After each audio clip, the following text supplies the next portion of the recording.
Hello everyone, welcome to Lucent coaching classes private limited. मैं भारती कौशिक एक बार फिर से आपका स्वागत करती हूँ। आज की क्लास में हम साइकोलॉजी का एक और इम्पॉर्टेंट टॉपिक पढ़ेंगे। ये टॉपिक टीचिंग एलिजिबिलिटी एग्जाम्स की तैयारी कर रहे सभी बच्चों के लिए इम्पॉर्टेंट है। ध्यान से देखिए, आप पीछे देख सकते हैं लिखा है ट्रायल एंड एरर थ्योरी।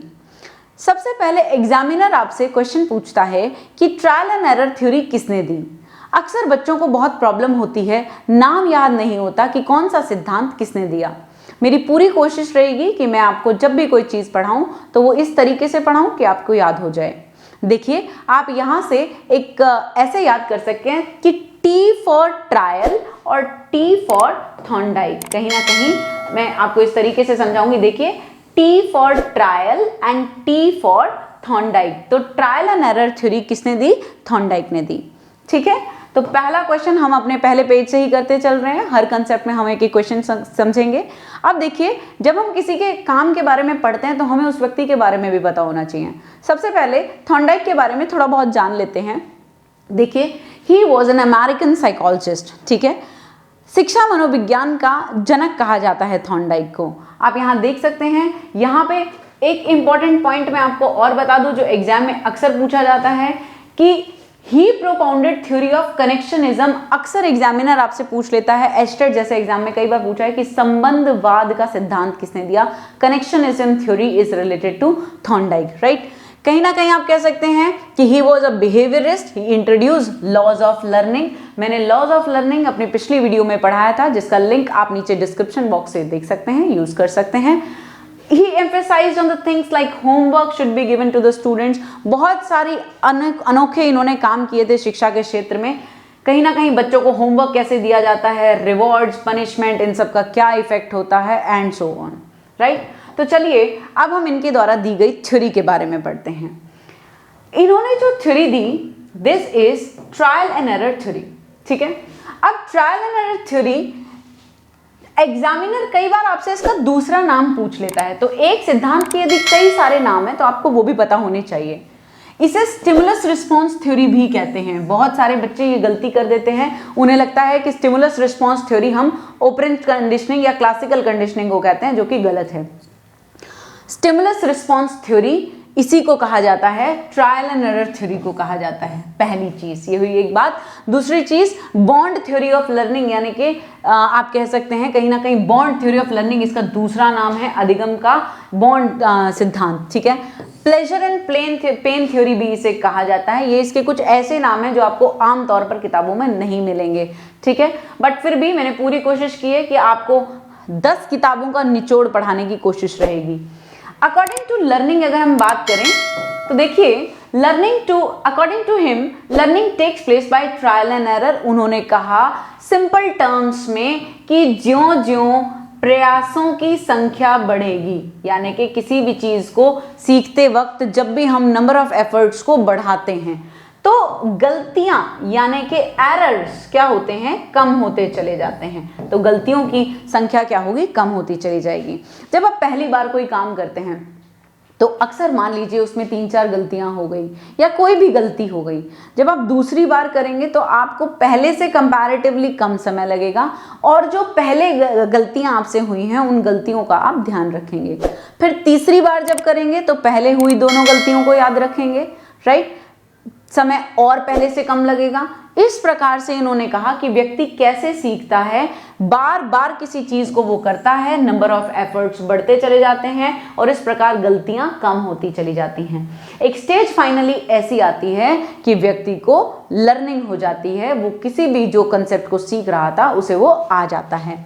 कह सकते हैं देखिए यहाँ पे कि learner selects a correct response out of large number of possible ones. जब वो किसी काम को करता है और बहुत सारे एफर्ट्स उसमें लगाता है तो कहीं ना कहीं हर वो चीज़ जो उसे लक्ष्य तक पहुंचने में सहायक होती है वो उसे अपने व्यवहार में मिला लेता है।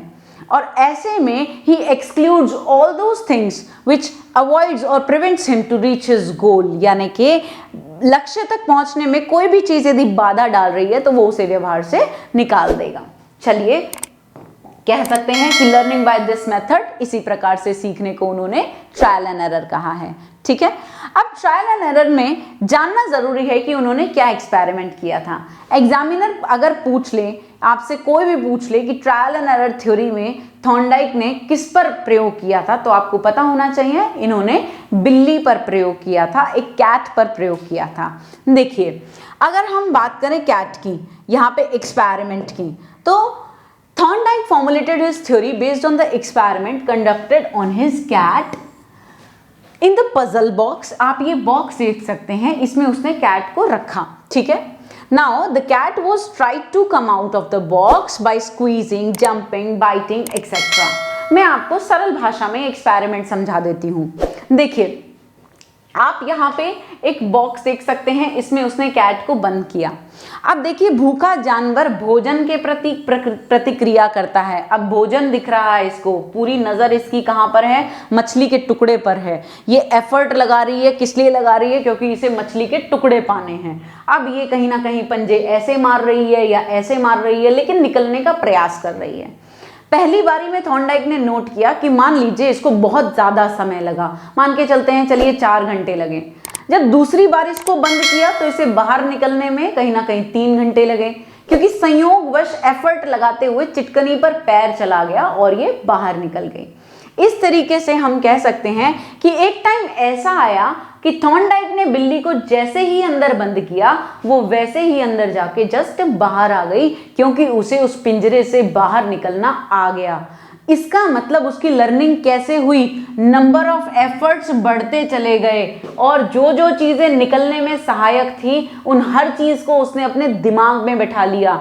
हर वो एफर्ट उसका जो उसे बाहर निकलने से रोक रहा था, उसने उसे अपने व्यवहार में से निकाल दिया और इस प्रकार से फाइनली जो उसका बिहेवियर बना, उसको वो चीज आ गई।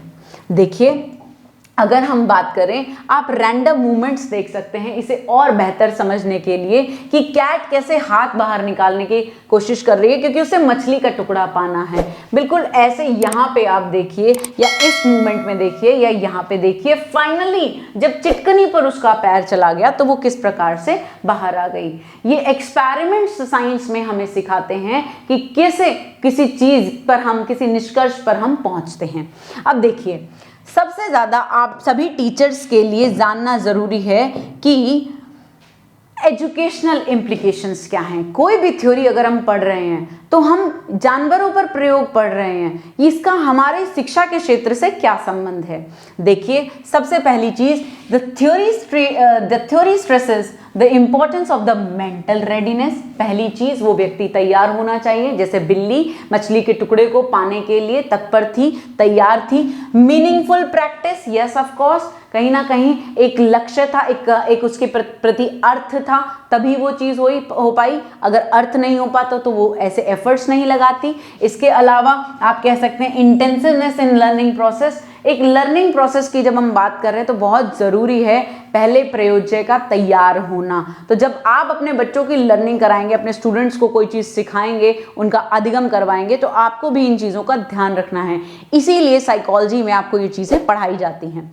इसके अलावा motivation is very important in the teaching learning process. आप हमेशा ध्यान रखिए कि जब आप अपने बच्चों को मोटिवेटेड रखते हैं तब वो और बेहतर तरीके से सीख पाते हैं, क्योंकि उन्हें मोटिवेट करने से उनका लक्ष्य उन्हें सामने नजर आता है। और मेरी एक बात आप हमेशा याद रखिएगा कि जिंदगी में जितना आपका विजन क्लियर होगा, आप उतना सिलेक्शन के नज़दीक होंगे, और जितना कभी भी कंफ्यूजन होगी, समझ लीजिए सिलेक्शन से उतनी ही दूरी है। इसीलिए आपका विजन क्लियर होना बहुत ज़रूरी है।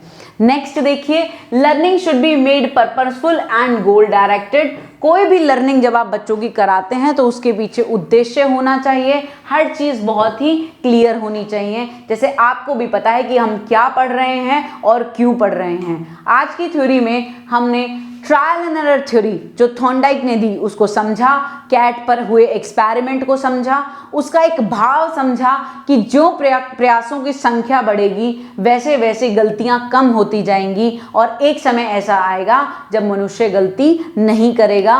आप हमेशा ध्यान रखिए कि संबंधवाद का अगर नाम आता है तो आप थॉर्नडाइक का नाम लिखेंगे। वहां पे आपको पता होना चाहिए कनेक्शनिज्म थ्योरी थॉर्नडाइक ने दी, इसे स्टिमुलस रिस्पांस थ्योरी भी कहते हैं।